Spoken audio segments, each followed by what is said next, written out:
Hi, and welcome back to our channel, Pay Down Debt Solutions. I'm Jen, part of our Pay Down team.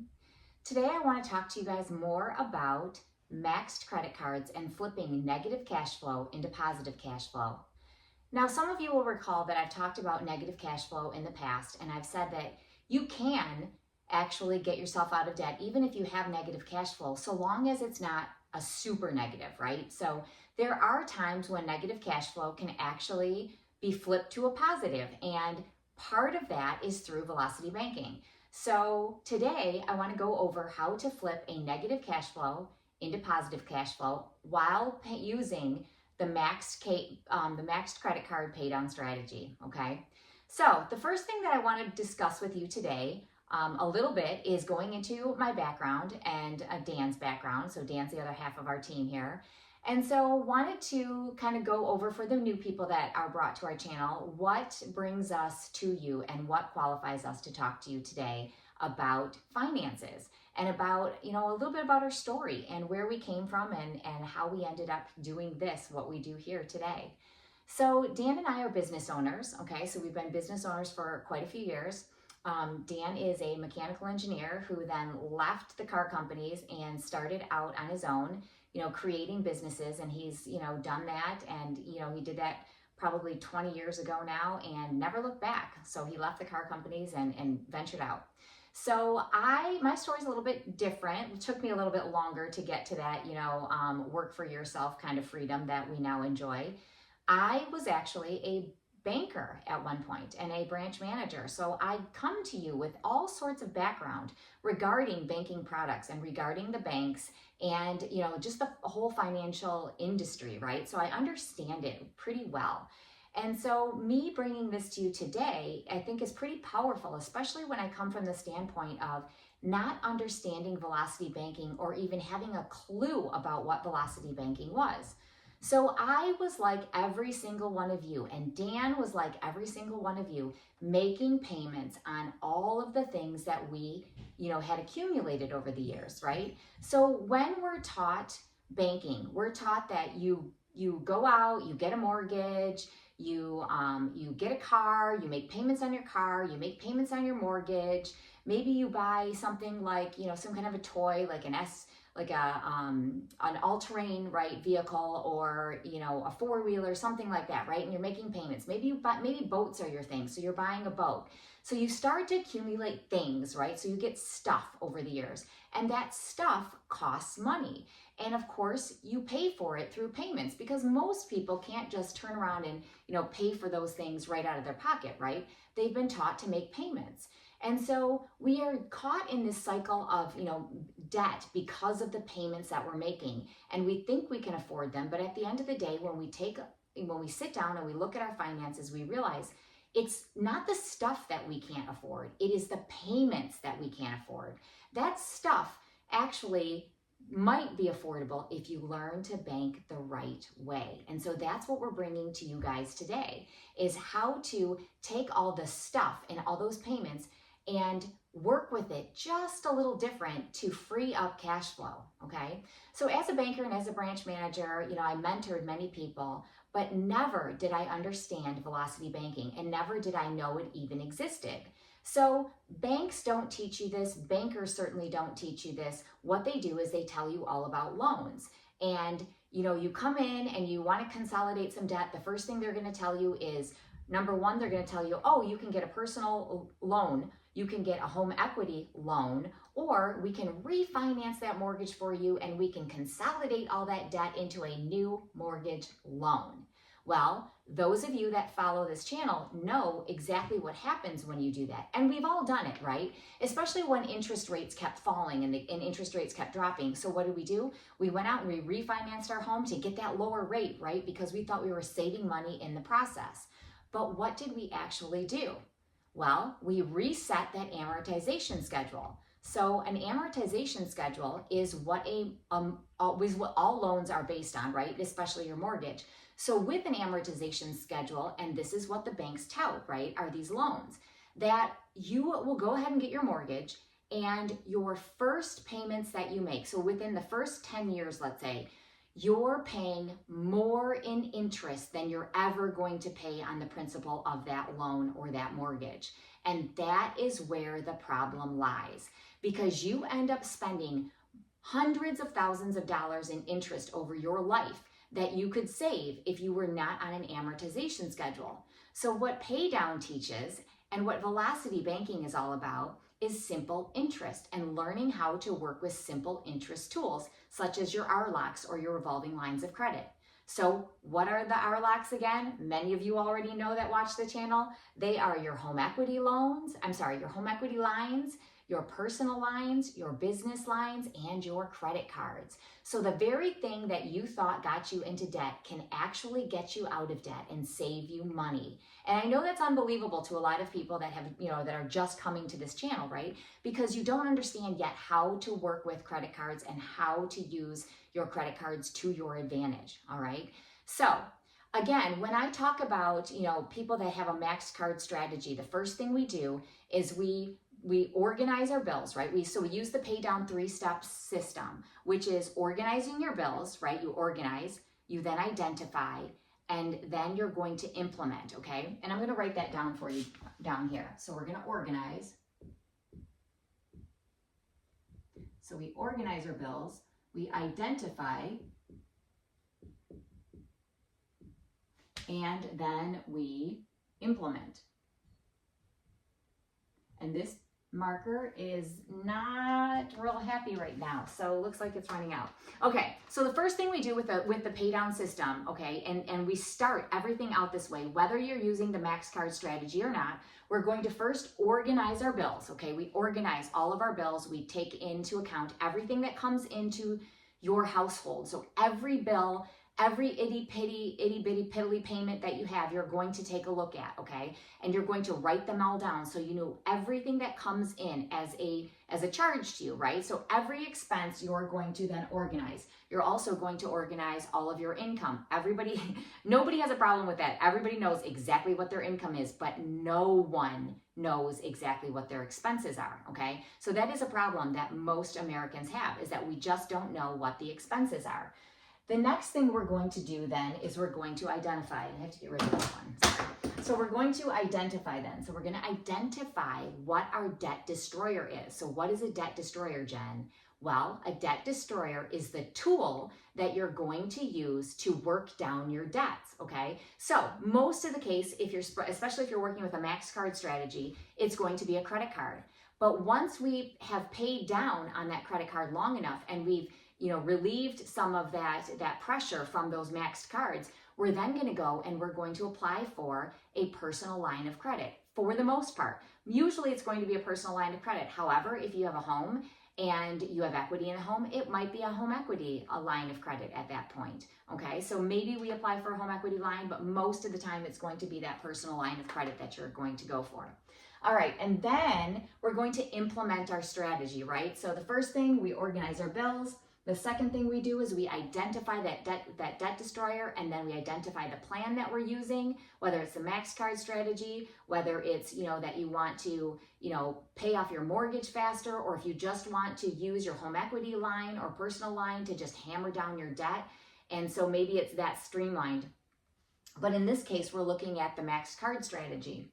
Then the last thing you're going to do is, of course, implement, right? So you're implementing or you are working down your plan. So that is what the implement piece is working down the plan.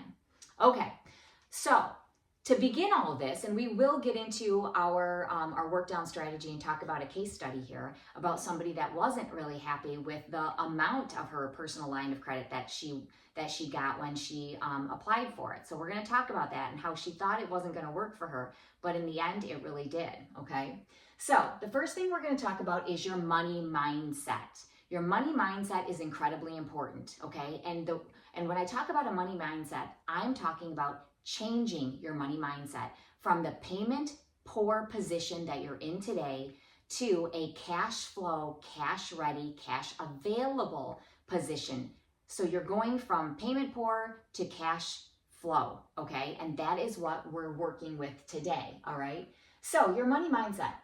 Here's the thing. If you can't change your vantage point, right, then you don't understand the big picture. So if you can change your vantage point, you're going to change your point of view. So from where you sit today, if you're looking at all the payments and you're feeling really strapped and really payment poor, you can't see that big picture. Well, it's that big picture that we are going to unlock for you with Velocity Banking and through the pay down strategy, okay? So when you view that big picture, you're going to gain perspective on what it is the banks are doing, okay? So you're going to be able to look at the banks and you're going to be able to look at your banking and how you're doing your banking in a totally different way, and you're going to learn something that 90% of Americans don't know how to do. And you're going to be in a position of power because of it, because you're going to come out ahead, okay? So, well, the first thing we want to do is stop working for your money, right? So everybody goes to work and you get a paycheck and you think you're working for your money, but you're not. You need to make your money work for you instead. So you go get that paycheck and then you need to make that money go to work for you at that point in time, okay? So we're changing our mindset, we're changing that money mindset, and we're making a difference because we're going to start doing things different from here on out. So leave all the baggage at the door. Don't care what got you here. Don't care why you're in all the debt that you're in. It doesn't make a difference. It doesn't matter if you're payment poor at this point in time, because we're going to get you out and we're going to show you the way, right? We're gonna take those clouds, right? Those dark clouds, and we're gonna lift them, and you're gonna see the sun, because there is hope and there's lots of it, which is really cool, okay? All right, so where you put your money matters. So many people think, you know, I'm gonna throw my money in the bank and then I'm gonna pay all my bills, and that's what you're taught and that's what you do. You turn 16, 15, however old you were, you get a job. The first thing they tell you is go get yourself a checking account and a savings account. Don't forget that savings account. And you're gonna put all your money in that checking account, and then you're gonna pay whatever bills out of it. And then if you have any pennies left over, you're gonna put it in the savings account. Well, how'd that work out for you? Right? How'd that work out for you? Because it didn't work out so hot for Dan and I, because we were payment poor at one point. We were strapped the same way. So we learned a new way, and that's what we're talking about today. So now we don't put our money in a checking account anymore. That is not where our money goes. We don't do that. We instead put our money in our debt destroyers. We put all of our money in those debt destroyers, and then we work all of our finances through it. So let's go look at this for a second. So we've got a checking account. You're taught you put money into it, right? Money goes into the checking. Then you're going to pay your bills, you're going to pay for your living expenses, you're going to pay your rent. And so what happens is you make payments, you pay a lot of interest. You make payments, you pay a lot of interest. You make payments, you pay a lot of interest, right? Because these payments go on and on and on and on forever, right? Because it takes so long for you to get them paid down, okay, to a reasonable point. And then, you know, if you're lucky, you're gonna get them paid off, but it's gonna be years, right? So that is the traditional banking method. So what happens is you're paying greater interest and you're making a lot more payments, okay? And these are, for the most part, all loans, right? Because that's the first thing that the bank is teaching you. They want you to get that loan. They want you to get that mortgage, because those loans and that mortgage is all amortized. And remember, as I just said earlier, that amortization schedule is what's evil, right? That is the devil's tool, because the amortization schedule loads all that interest up front. You can't get away from it. There's no way to get away from it when it's loaded up front. You're paying it first no matter what, and then the pennies left over go to that principal to pay down the balance, right? So that's the problem, okay? And that's what we're faced with. So this is where your knowledge becomes power, because when you take those loans and you turn them into lines, your life gets 10 times easier because you free up cash flow. So now what you learn instead of this, right? No more of this. We're not doing this anymore. We're going to do this, okay? So what happens is we've got money that comes into our debt destroyer. Maybe it's a home equity line, maybe it's a business line, maybe it's a personal line of credit, or maybe, just maybe, it's your credit card.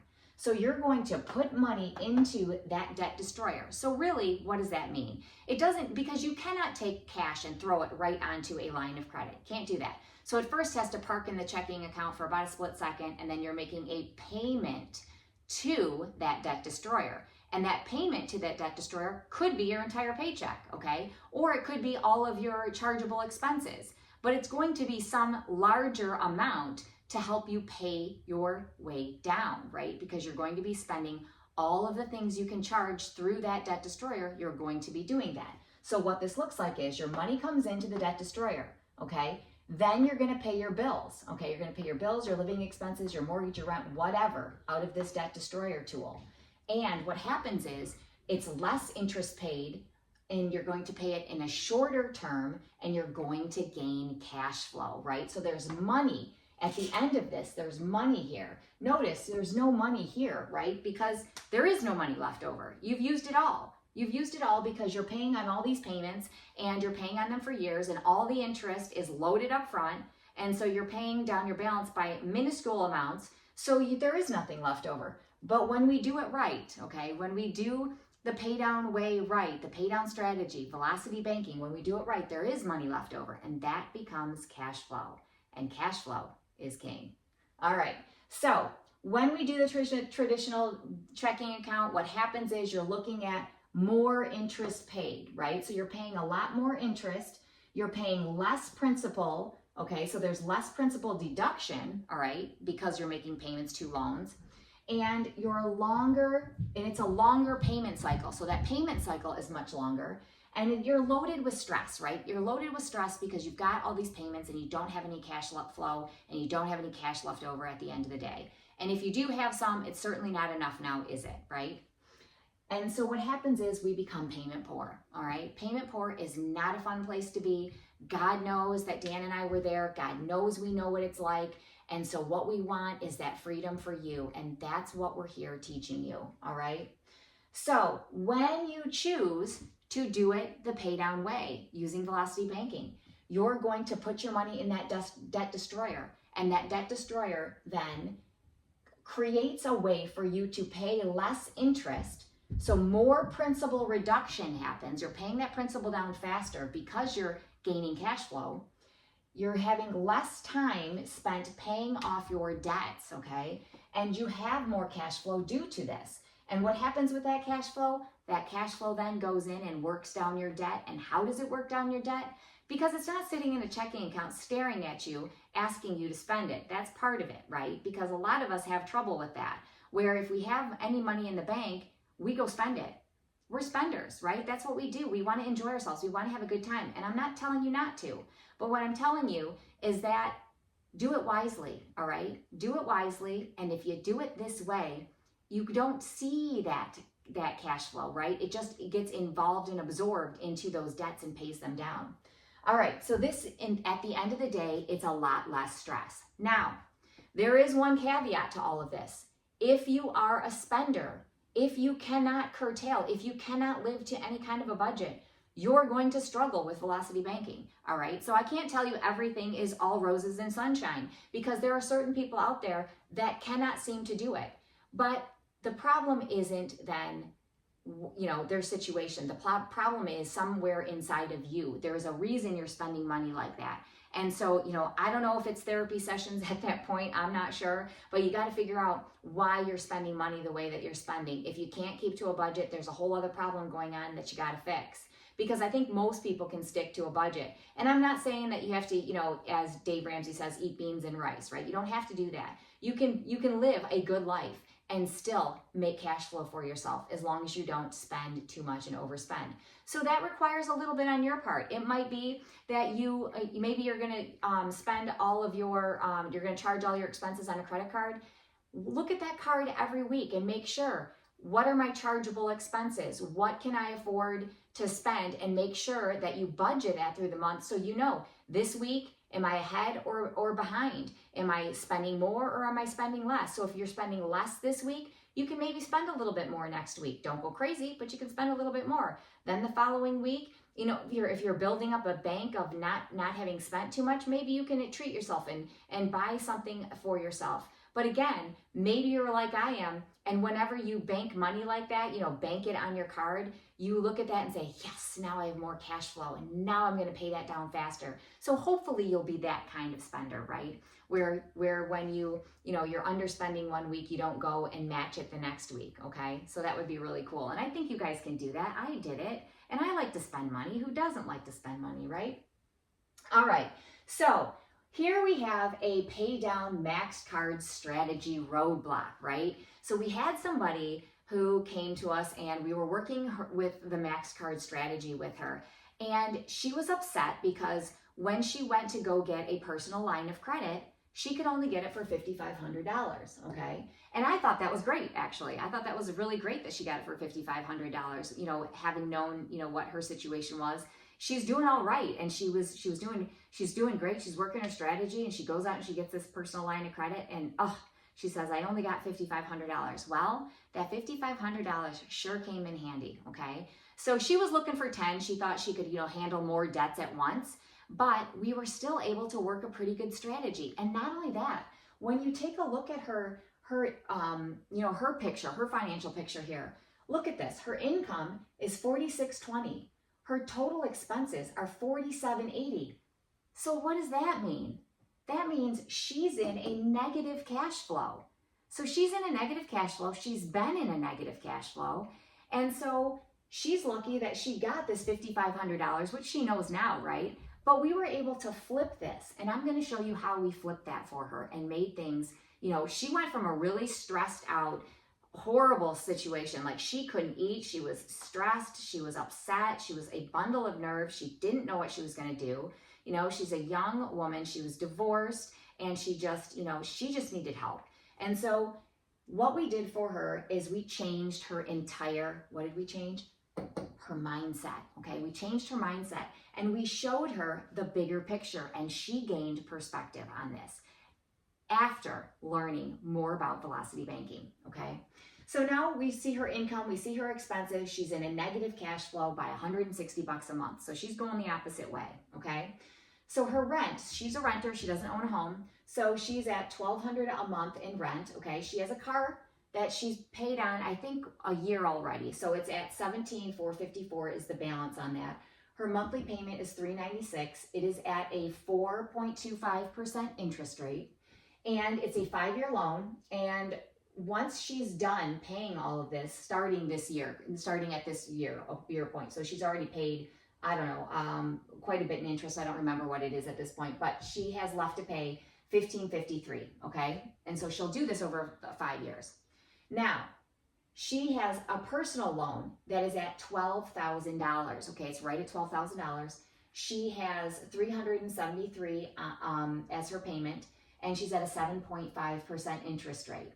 Okay, so she's at 3 years on this one. Okay, so 3 years is the term on it, and she will have paid $1,437 in interest. Okay, so she has these here, and if we total just the car loan and the personal loan, if we total these, she's at $29,454 in just those debts alone. Okay.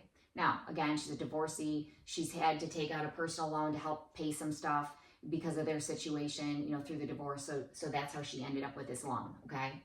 So now she has her obligations between the rent, the car, and the loan are at $1,969, okay? So that is what she is going to be spending. Now, again, we are going to be using she was using a credit card. So at first she had to these are all her non-chargeables here. She can't charge these, remember, because the non-chargeables you have to hold out of your income because you have to pay that in cash through the checking account. All right. So $1,969 is what she pays for the rent, the car, and the personal loan. So that means these debts alone, she's going to spend $2,990, okay, at term. Now, she also has credit cards, okay, and these are another problem that she has. So she's got credit card one, it's $3,200, and it's $100 a month. She's at 24.99% interest on that, and it's a 4-year loan, okay? So at the time she ends up paying this, she'll have paid $2,188 on $3,200 credit card loan, right? So that's a lot. Now, credit card two, she's at $1,010. She has the payment is $50 a month. she is at a 29% interest on this. I think that's a store card if I recall correctly. And she has, she'll pay this off in 2 years at $50 a month, and she'll have paid $386 in interest on that. Now, credit card 3 is at $389. It is $20 a month, so she pays $20 a month for this one. It's at a 20% interest rate, and this one is 2 years again, okay, so another 2 years. And she'll have paid $88, okay, so that will be her interest. Now, she's got credit card 4 here at $1,100. That is for $55 a month, and it's 28%, okay, 28% interest. And she'll pay this off in 2.5 years, paying these payments, right? And she'll have paid $398 in interest. Okay, so if you then add these up separately, right? So these are going to total $3,060 in interest payments here, okay? Now, if you take the $2,990 plus the $3,060, total interest she's going to pay for her debts is $6,050 when it's all said and done. Now we go to her monthly payments, right? So her monthly payments on just these cards alone are $21.94. Okay, so that's what she'll pay, $21.94. I'm sorry, $21.94. So this is the $1,969 plus the $225. So monthly she's paying $21.94 in these payments. So if we look at her total debts then, right, the $29,454 plus the $56.99 in just these debts here, she totals $35,153, okay? So that is what she owes. Now, I thought she was pretty lucky to get $5,500 because look at this. She's got, she's paying, her debts here are $56.99, so she's close, right? So if she can take care of these, she'll be able to take care of these pretty quickly, right? Because she's got 56, and of course this is 55, and that was part of the disappointment, is because she wanted to take care of these right away. Well, she can kind of do that. All right, so now if we take a look at, you know, what we proposed, okay, and so what we're looking at for her, again, using the max card strategy, we're then going to, at this point, we're going to take the personal line of credit that she got, and we're going to take her debt, and we're going to take a few of them, right? So we're going to take these 3 here, all right? So these 3 debts here, the 32, the 1,010, and the 1,100, and we're going to add them together, and that equals the 5,310, okay? So 5,310 is where is her starting point. And her income then is 4,620. Well, she can use 4,620 in this case, right? Because remember, we are using that personal line of credit, and a personal line of credit, because you can pay everything through that line, you can, you know, then what happens is, remember, when you use a line of credit, you have your checking account is attached to that line of credit. So the line of credit money moves into your checking, okay, through overdraft protection, if it's set up that way. If not, then you have to manually move it into your checking to then pay your bills, okay? So in her case, it actually is set up so that it automatically drafts, and there is no fee for that. That's the other thing you gotta watch. Make sure there's no fee for that automatic, you know, withdrawal. So it kind of acts like overdraft protection if you think about it, but it's really pulling from that, that line of credit to cover her expenses.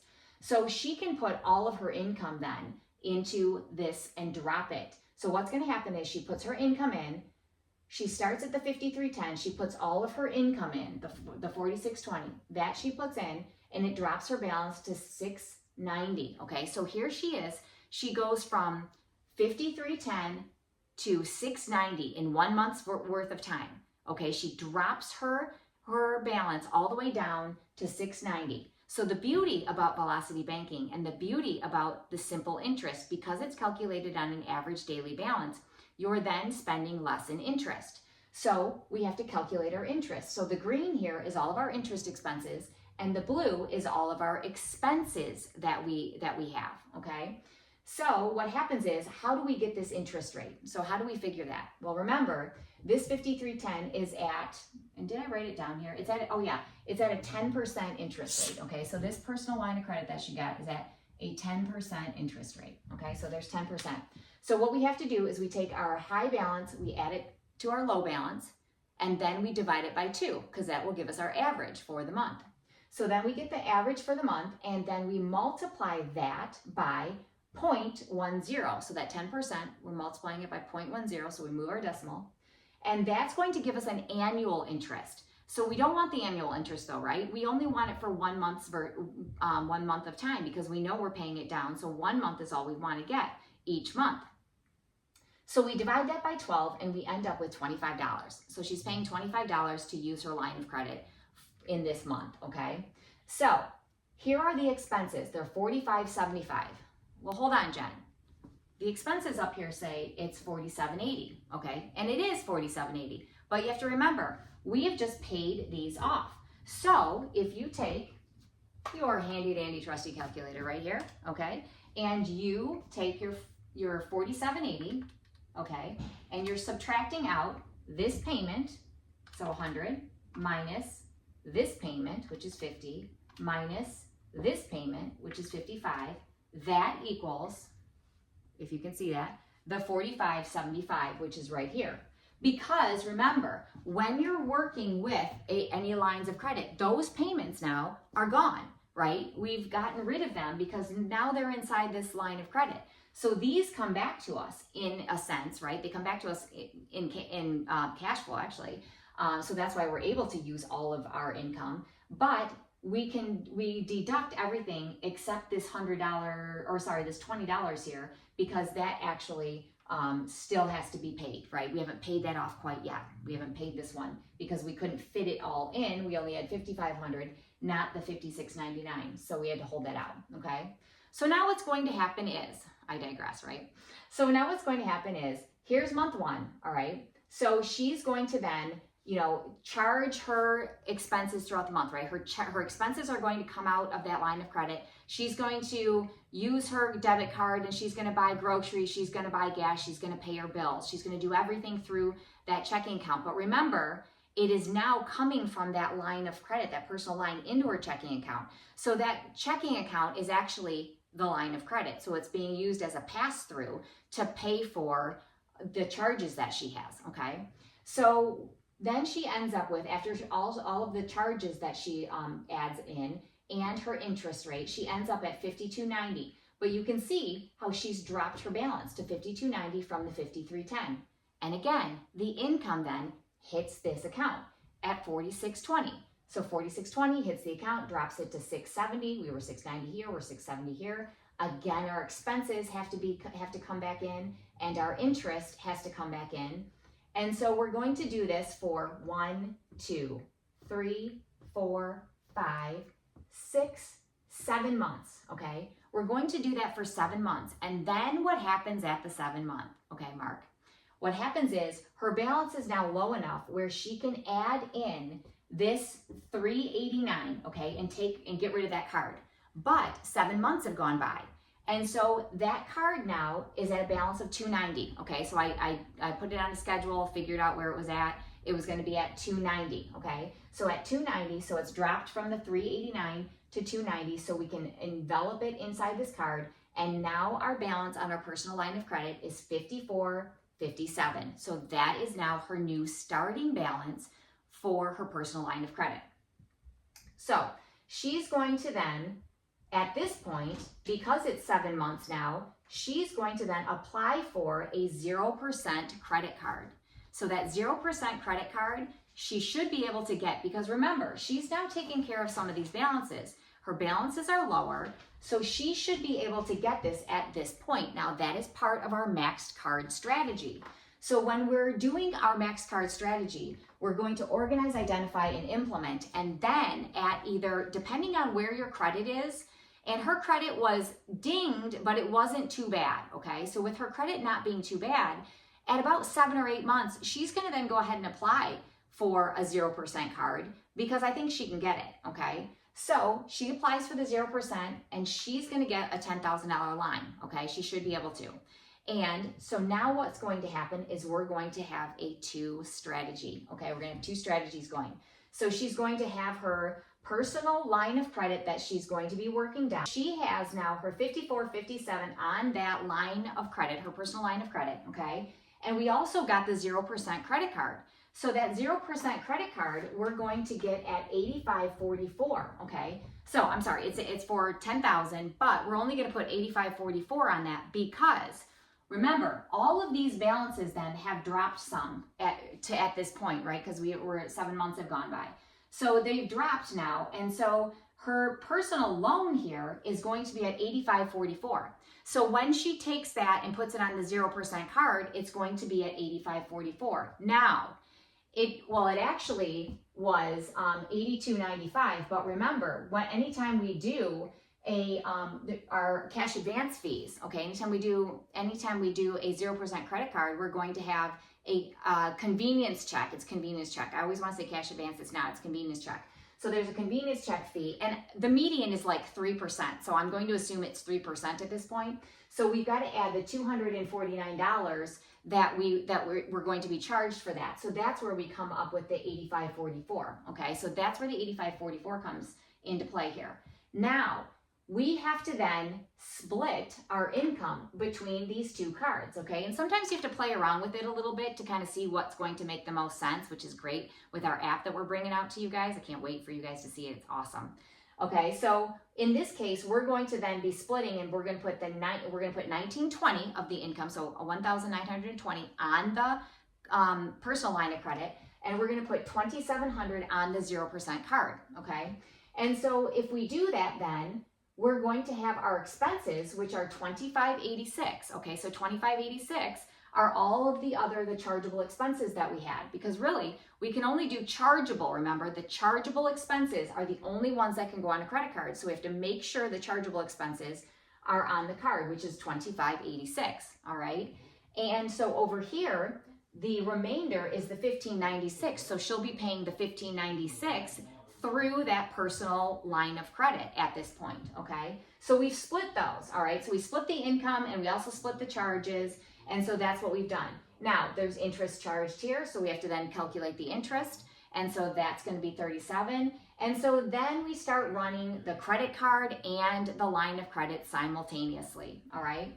So we're going to then run the strategy down, okay? And so here I show what we have for expenses is the $41.82, and the split here, the $25.86, which are the chargeable expenses, and the $15.96, which are non-chargeable. But remember, all of this is gone now. So these are all out of play here. And so is, at this point, this number here. So this number here is now gone, right? Because this has been taken care of, and all of these are. So we have these left and our non-chargeable expenses. Okay, so we have the $41.82, which is what we split, and that's where these numbers are coming from. So now we're going to run this strategy down, right? Okay, so you'll recall she spent $6,050 total. That's what she spent if she were to let this go and continue to pay this for over 5 years, okay? That's what she would spend, and she'd be stressed because she's upside down, okay? So things aren't looking good for her here. But now that we've created cash flow for her, okay? So this negative is no longer negative. We flipped it into a positive, and all that positive cash flow then is taking down her debt, all right? So what happens is, and I'm going to reveal this here for you. So let me put this up here. We'll put this up here. All right, here, sorry guys for the delay. Okay, and hopefully I won't have, messed this up too badly. Okay, yeah, a little bit. It got a little bit messed up. Sorry, off camera for a second. All right, so now we have then gone through some time on this, right? So we know that we've done this in 7 months. We know it's taken 12 months, okay, to pay the rest of this down. And so then this, the 0% cards, now she's going to have to do a couple 0% cards throughout this, but it makes more sense to do it this way because she will actually not have to pay the interest, right? Now, could she then, if she didn't want to deal with 0% cards, she could then take balances from this and pull it over into the $5,500 personal line of credit once that's paid down. She could do that. She could chunk and pull it over, but she's going to spend interest there. So if you can do it with 0% credit cards, then by all means do it because it is super simple to do, right? So then all you're doing is running the chargeable expenses, the non-chargeable expenses through the card here, right? The line, and then the chargeable expenses you could run through the credit card. So what have we done then? At the end of the day, how long did this take? All right. So, and what did we spend? So it's going to take her a little over 3 years. It'll take her a little over 3 years to do. But think about that. A little over 3 years to run this strategy, and we started with negative cash flow. That's pretty incredible when you look at the situation that she was in, where she wasn't even positive, she was negative. And she has to run a strategy running negative cash flow, and we made it happen for her in less than 3 years, and she can live and she can breathe, okay? And this line also is purchasing power. So if something happens, she now has a place to go. She also has some of these cards available. Some are store cards, can't really do much with that. But she has purchasing power now. She has cash if she needs it, and she is free, okay? So what we've done is the personal line of credit paid off in 12 months, okay? And it was at $282 in interest. We had 0% cards paid in 52 months, okay? So a little off 3 years. It paid in 52 months to get it all down. So the 0% cards. Now she's going to be flipping it to 0% cards, okay? So if she does that 4 times throughout this, okay? Because if you think about it, they're probably you can get a 0% card anywhere from 12 months to 18 months. So depending on which month she gets, you know, maybe she'll run it 4 times, maybe she'll do it 3 times. It just depends, okay? So let's say she does it 4 times at 0%. And so here's what she'll be spending then. She paid the $249, right? Because she had to do that to pay our convenience fee. So these are convenience fees, and I'm just showing you the convenience fees, and as she's paying it down, and I did it in 12-month intervals. So at these intervals, that's approximately what she'd be paying if you multiplied it by the 3%. So she paid $249, she's gonna pay $215, $174, $30, $137, $68. So it's gonna cost her $843 to do it this way, okay? Plus, right? So 843 plus the 282 from here, plus the 172, okay? So the 172 is from this, putting it over here. That's the interest she's paid in this 7 months is 172. So 172 plus 843 plus 282, and she's paid $1,297 in interest. It took her a little bit of time, but I'm chalking this up to a win, man, all day long, because she would have spent $6,000, okay? She spent $1,300, let's say $1,300 she spent. So she saved herself $4,753 by running this strategy, and she's alleviated all of that stress and all of that pressure. So maxed card strategy, you guys, is incredible. It works really well. Yeah, there's a little bit you got to do to get yourself set up, but it's not that big a deal. Once you get into it, once you really start to run the numbers and learn it, you guys, it's incredible, and you can do it. There's not a person out there that can't do this. And I can tell you, and Dan can tell you, this saved, it saved our mindset, right? I mean, it changed our mindset, I should say, but it saved us a lot of stress and a lot of anxiety, and it made our lives so much better. By learning how to do this, our lives totally changed. And that's what I want for all of you guys. Thank you guys for watching. Sorry I'm long-winded today. Thank you for sticking with me, and have an amazing day, and we'll see you in the next video.